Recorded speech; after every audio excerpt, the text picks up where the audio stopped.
السلام علیکم۔ Daily golf Urdu میں خوش آمدید۔ اب تک کی خاص خبریں۔ دبئی میٹرو الراس پامدیرہ بنیاس اسٹیشن آج سے دوبارہ کھول دیے جائیں گے۔ روڈز اینڈ ٹرانسپورٹ اتھارٹی نے بدھ کے روز سے شروع ہونے والے میٹرو اسٹیشن پر خدمات کا دوبارہ آغاز کر دیا ہے اور مسافروں سے یہ گزارش کی گئی ہے کہ وہ اسٹیشنوں اور ٹرینوں کے اندر حفاظتی اقدامات پر عمل کریں۔ کورونا وائرس کا مقابلہ، دبئی پولیس کی ریڈاروں کے اوقات میں تبدیلی۔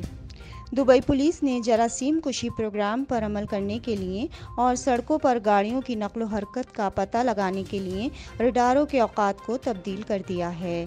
نئے اوقات رات 10 بجے سے صبح 6 بجے تک ہیں۔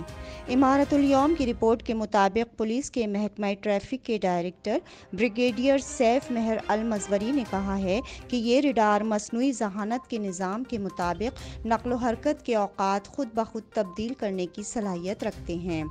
انہوں نے مزید کہا کہ جراثیم کشی کے آپریشن کو آسانی سے انجام دینے کے لیے ریڈاروں کو نصب کرنے کا فیصلہ کیا تھا۔ اس فیصلے کا مقصد گاڑیوں کی نقل و حرکت کو کم کرنا ہے۔ انہوں نے مزید کہا کہ یہ ریڈار سڑکوں پر موجود کسی بھی ایسی گاڑی کا پتہ لگا لیں گے جو پروگرام کے اوقات کی خلاف ورزی کرے گی۔ وہ گاڑی اس زمرے میں نہیں آئے گی جن کے پاس اجازت نامے ہوں گے۔ اب تک کے لیے اتنا ہی۔ اگلے بلیٹن تک کے لیے خدا حافظ۔